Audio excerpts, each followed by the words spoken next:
මිනිස්සු කල්පනා කරන්න පුළුවන් පින්නතුන් හිතන්න පුළුවන් එහෙනම් හාමුදුරුවනේ කොහොමද මිනිසත් භවෙන් වැඩක් ගන්නෙ?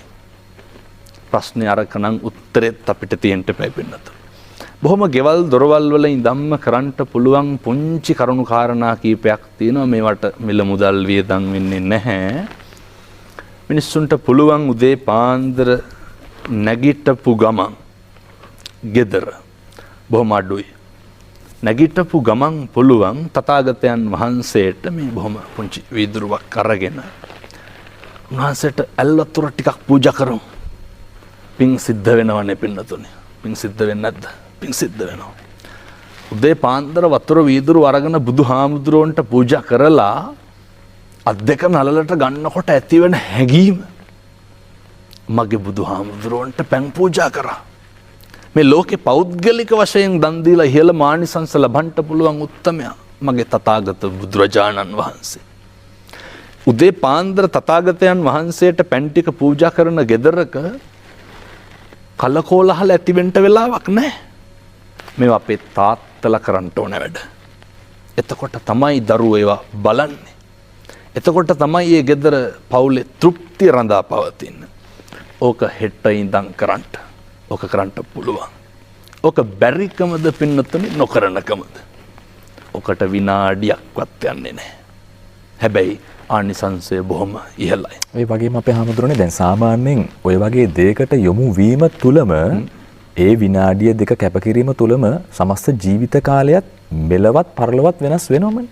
ඔබතුමා කියන කතන්දරේ බොහොම පැහැදිලි සහ සත්‍යයි. ඒක ලොකු ආයෝජනයක්. ඒක ලොකු ආයෝජනය කොච්චරද කියලා කියනවා නම් තථාගතයන් වහන්සේට පැන් ටික පූජා කරනවා. ඒක දරුවෝ බලාගෙන ඉන්නවා. ඒක බිරිඳ බලාගෙන ඉන්නවා. පවුලේ සමාජිකයෙක් තමයි ඒක කරන්නේ. ඒ වගේ කටයුත්තක් සිද්ධ කරනකොට දැන් ඔබතුමා කිව්වේ පරලොවට වගේම මෙලොවටත් හේතු වෙනවා කියලා. මෙලොවදී සියලු දෙනාගේම සිත් සතන් පහන් වෙනවනේ. කටක් කරලා ශබ්ද කරලා වචනයක් කියන්න හිතෙන්නේ නැහැ කාටවත්. එතකොට මේ පවුලේ සමගිය රඳා පවතිනවා. Tamanට පරලොවට හේතු වෙනවා. දැන් ඒ වගේ දේවල් පින්නතුනි අනුන් වෙනුවෙන්ද කරන්නේ තමන් වෙනුවෙන්ද කරන්නේ. මෙන්න තමන් වෙනුවෙන් කරගන්න දේවල්. ඊළඟට අපේ ගෙවල් වල උදේට කොහොමත් ආහාර පාන පිසිනවනේ. කෑම හදනවනේ. අපිට බැරිද පින්නතුනේ පොඩි පීරිසියක් අරගෙන සම්බෝලයි බතුයි හරි කමක් නැහැ. තථාගතයන් වහන්සේට බත් හැඳි භාගයක් විතර දාලා දාන ටිකක් පූජා කරගන්න. ඔකට විනාඩියක් යයි. අයමුතුෙන් ගාත කියන්න ඕනද? ඔකට විනාඩියක් යයි. මෙන්න මේ තමන් වෙනුවෙන් කරගන්න දේවල්. ඕක පූජා කරලා ගෙදරින් එළියට බහිමු. කොච්චර පිං සිද්ධ වෙනවද මගේ බුදුහාමුදුරුවන්ට දාන ටික පූජා කරා කියන්නේ. දවල්ට අවශ්‍ය වෙන්නේ නැහැ. මිනිස්සු හරි කාර්ය බහුලයිනේ. කාර්ය බහුලයි. හැන්දෑවට බැරිද අපිට බුදුහාමුදුරුවන්ට ගිලම්පසට කහට කෝප්පයක් තියාගන්න? අපූර්වට කරන්න පුළුවන්. මේවා කරන්න ඕනේ පින්නතුනි අපේ දරුවොත් එක්ක. දරුවොත් එක්ක මේවා කරනකොට දරුවෝ අකුසලයට නොමගට නරක පැත්තට තමන්ගේ ජීවිතය හැඩගස්ව ගන්න එක නවතිනවා. අවුරුදු 7 8 ඉඳන් ගෙදරක පින්නතුනේ පැන් ටික පූජා කරන උදේට හැන්දෑවට අම්මයි තාත්තයි දරුවෝයි බුදුන් වඳිනවනේ. එතකොට කොච්චර සමගියක් තියෙනවද? අද අපේ කොච්චර අපේ රටේ ලංකාවේ පවුල් ප්‍රශ්න තියෙනවද? මම හිතන විදිහට සතියකට හරි මාසයකට හරි පවුල් 400ක් විතර දික්කසාත වෙනවා. කොහොම හරි අපි හැමෝටම විවාහ වෙනවට වඩා ප්‍රතිශතයක් අනිත් පැත්තට වැඩි. මේවා නවත්ත ගන්න පුළුවන්. ඔබතුමා සිහිපත් කරේ එළවදිත් මෙලවදිත් මේවා ඵල විපාක දෙන්න කර්ම කියලා. මෙලවදිම මේ වගේ ප්‍රතිඵල භුක්ති විඳින්න පුළුවන්. ඒ නිසා පින්වත් සියලු දෙනාම කල්පනා කරගන්න මේක දෛනිකව සිද්ධ කරන්න. අවුරුදු 50ක් 60ක් යනකොට අපිට මතක් වෙන්නේ මොකක්ද? මම හැමදාම දැන් අවුරුදු 50ක් විතර බුදුහාමුදුරන්ට උදේට පැන් පූජා කරනවා. මතක් වුණත් ඇතිනේ. අවුරුදු 50ක් විතර බුදුහාමුදුරන්ට දාන ටික පූජා කරනවා.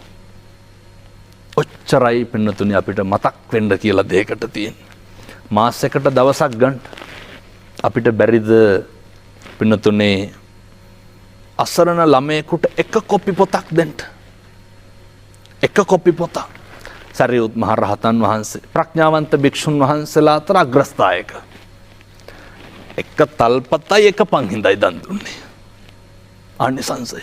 මාසෙකට එක කොපි පොතක්. සිද්ධාලෙප්ප කුප්පියක් පෙනඩෝල් පෙති දෙකක් නේ. වයසක අම්මා කෙනෙකුට තාත්තා කෙනෙකුට පින් සිද්ධ වෙනවා.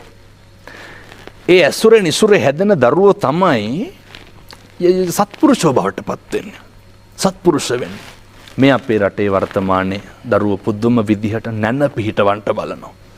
සංස්කෘත පඬිවරයෙක් කියනවා නච්චා දෙහෙපි කව්පේ නං දංශමශකාපහ. සුනක් පුච්චමෙ වර්තං පණ්ඩිතං ධර්ම වර්ජිතං. පඬිවරයා කියන්නේ මේ ලෝකේ ඕන තරම් සත්තු ඉන්න ඕන තරම් සත්තුන්ට නගුට දෙනවා. හැබැයි ඒ නගුටෙන් සත්තුන්ට ප්‍රයෝජනක් තියෙනවා. පඬිවරයා අහනවා බල්ලට උගේ නගුටෙන් තියෙන ප්‍රයෝජනය මොකක්ද කියලා. පඬිවරයා කියනවා බල්ලට උගේ නගුටෙන් විලිවත් වහගන්න බෑලු.